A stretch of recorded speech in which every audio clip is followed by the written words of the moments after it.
ఎవరైతే ముందు మన ప్రయత్నాన్ని మొదలు పెడతారో వాళ్ళే అందరికంటే ముందుంటారు. నువ్వు ఎక్కడికెళ్ళినా సరే నువ్వు ఏమి నేర్చుకున్నావు? నువ్వు ఎక్కడికెళ్ళినా సరే నువ్వు ఏమి నేర్చుకున్నావు?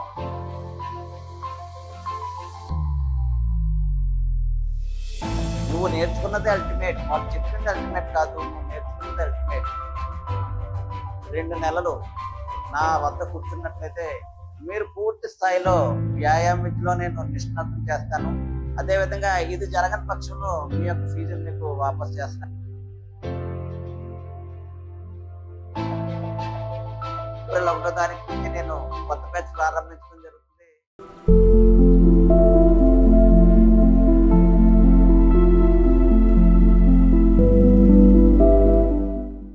హాయ్, ఎలా ఉన్నారు? ఈ రోజు మనం చక్కటి కాన్సెప్ట్ తో ముందుకు రాబోతున్నాం. అభ్యర్థులారా గమనించండి. చాలా మంది ఐపీఎల్, ప్రో కబడ్డీ మొదలైన ఈవెంట్స్ కోసం చాలా ఏగర్గా, అంటే ఎప్పుడూ ఆతృతగా చూస్తూ ఉంటారు. ఎప్పుడు వస్తుంది, ఎప్పుడు వస్తుంది, ఎప్పుడు వస్తుంది. ఓకే, అంత పెద్ద ఈవెంట్ రన్ చేయాలంటే దాని వెనకాల ఉండే శ్రమ, దాని వెనకాల ఉండే యూనిట్స్, దాని వెనకాల ఉండే కంట్రోల్స్ చాలా ఉన్నాయి. చూసారు కదా. మరి ఒక ఈవెంట్ ప్యారిస్ ఒలింపిక్స్ అవనివ్వండి, గతంలో జరిగిన ఒలింపిక్స్ అవనివ్వండి, ఇవన్నీ సక్సెస్ అవ్వాలంటే దాని వెనకాల ఉండే యంత్రాంగం ఏంటి? అది ఎప్పుడైనా గమనించారా మీరు? ఓకే, ఇంకొకటి, ఇదే క్రమంలో అసలు ఇవి క్రీడలు అనేవి ఒక స్థాయికి తీసుకురావడానికి వెనకాల బిహైండ్ ది కర్టెన్ ఎంతమంది వర్కౌట్ చేస్తారు? ఓకే, మీకు సింపుల్ గా చెప్తున్నాను చూడండి. మీరు గతంలో చూసే ఉంటారు. ఐపీఎల్, ప్రో కబడ్డీ మొదలైనవి చాలా సక్సెస్ఫుల్ గా ఈ రోజుకి రన్ అవుతున్నాయి. ఆ తర్వాత అదే క్రమంలో ఫుట్బాల్ లీగ్ వచ్చింది, బ్యాడ్మింటన్ లీగ్ వచ్చింది, దేశ స్థాయిలో రెజ్లింగ్ లీగ్ వచ్చింది. ఇవన్నీ వచ్చాయి. వచ్చి కొన్ని మాత్రమే సక్సెస్ఫుల్ గా ముందుకు వెళ్ళగలిగాయి. ఓకేనండి. దీని వెనకాల ఉన్న భారతదేశానికి సంబంధించిన చిన్న కథ నేను ఒకటి చెప్తాను. ఇక్కడ ఫుట్బాల్, అదేవిధంగా క్రికెట్, వాలీబాల్ భారతదేశంలో కొంచెం పేరెన్నిక గల క్రీడలు. కానీ క్రికెట్ కున్నంత ఆదరణ ఈ మధ్య కాలంలో వేరే ఒక క్రీడకు రావడం జరిగింది. అదే కబడ్డీ. ఏంటంటే కబడ్డీ. అది ఒక స్థాయికి, ఈ స్థాయికి 13, సుమారు 13 ప్రో కబడ్డీ ఈవెంట్స్ ప్రతి సంవత్సరం ఒక్కొక్కటి జరగడం జరిగింది. అది అంత సక్సెస్ఫుల్ గా రన్ అవ్వడానికి కారణం చెప్తున్నాను చూడండి. చెప్పాను ముందు, భారతదేశంలో అత్యంత ప్రజాదరణ పొందిన క్రీడ క్రికెట్ తర్వాత కబడ్డీ.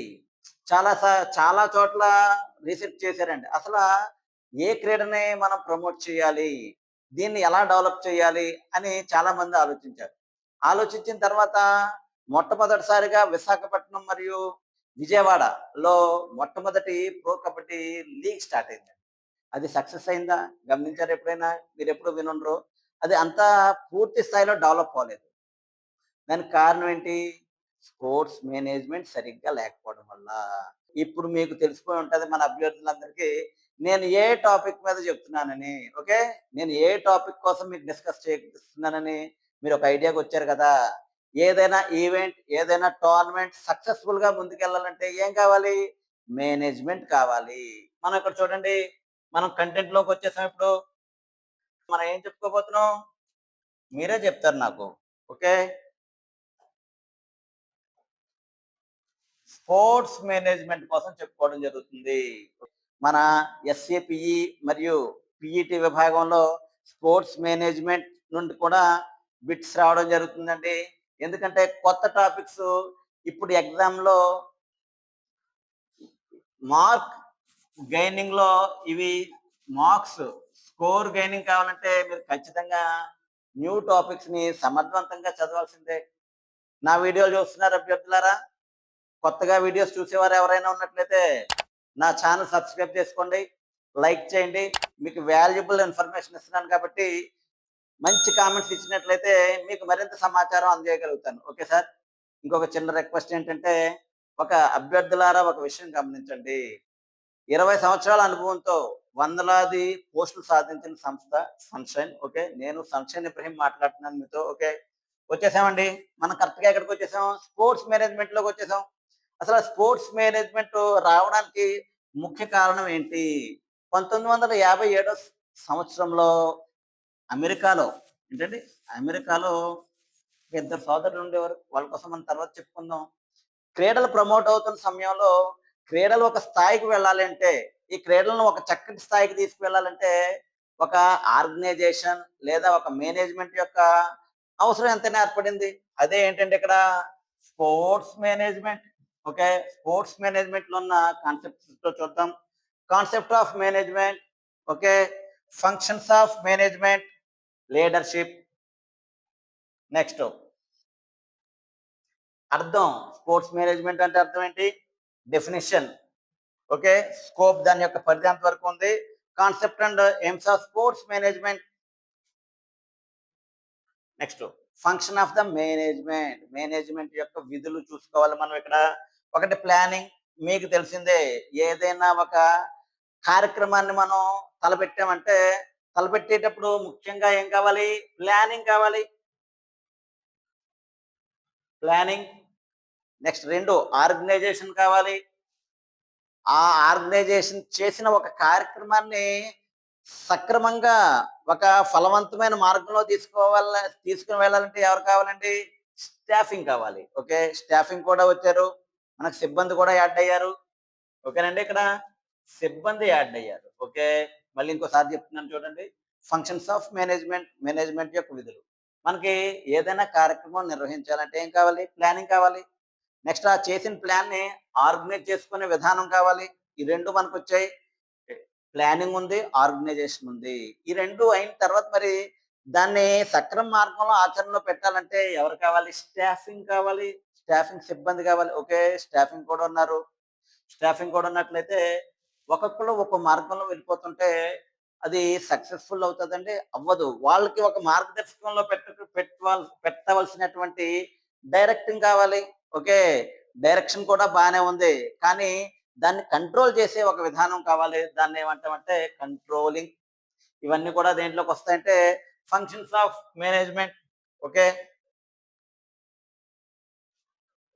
Next leadership. ఆ ఫంక్షన్ చెప్పుకున్నాం.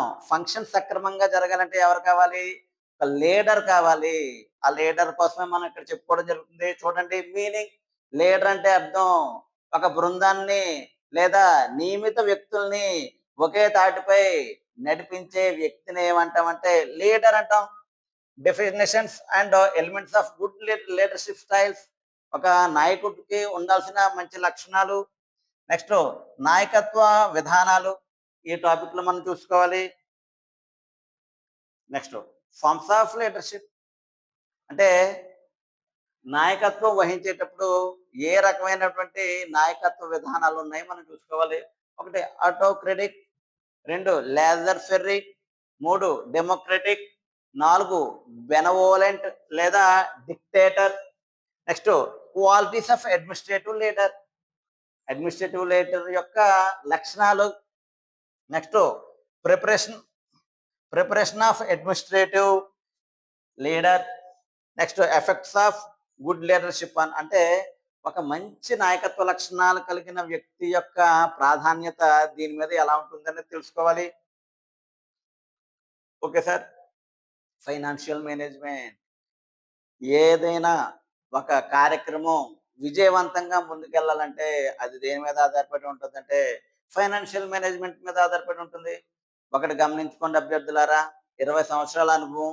నేను షార్ట్ కంటెంట్‌తో ప్రతి టాపిక్‌లో షార్ట్ కంటెంట్‌తో బాక్స్ ఐటెమ్‌తో విద్యార్థులకు బోధించడం జరుగుతుంది.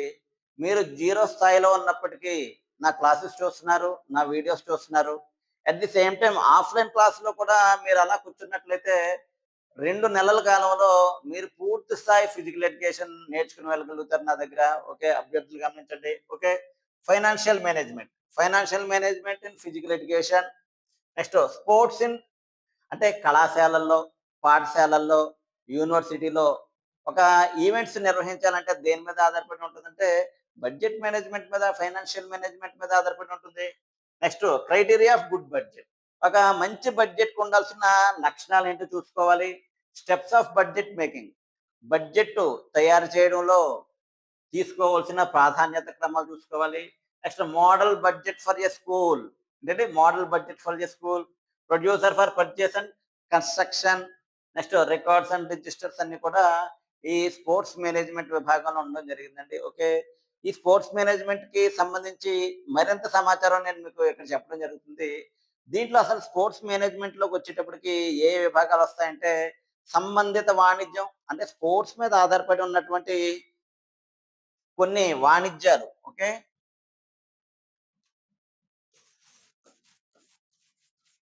ఏముంటాయి సార్ స్పోర్ట్స్ మీద సంబంధించిన వాణిజ్యాలంటే, క క్రీడా దుస్తులు, క్రీడా పరికరాలు.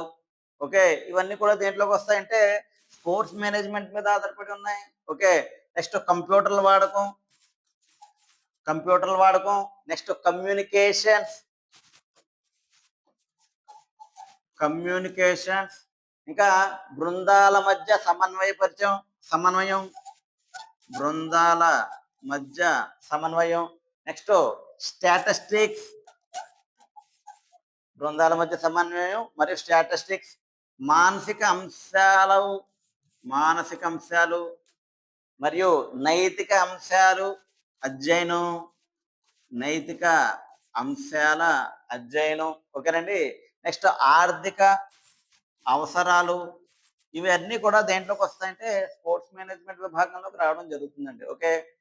ఈ క్రమంలో మనం చూసుకున్నట్లయితే ఇక్కడ చిన్న ఎగ్జాంపుల్ మీకు ఇవ్వడం జరుగుతుంది. మనకు ఐపీఎల్ రాబోతుంది కదండీ!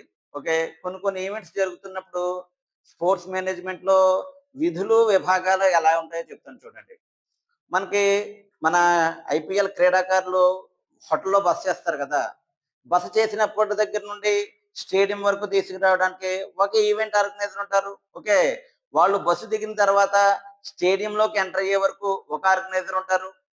Next at the time of గ్రౌండ్‌లో దిగిన తర్వాత వాళ్ళు ఆట ఆడుతున్నప్పుడు వాళ్ళ యొక్క మేనేజ్‌మెంట్ వేరే ఒకళ్ళ చేతిలో ఉంటుంది.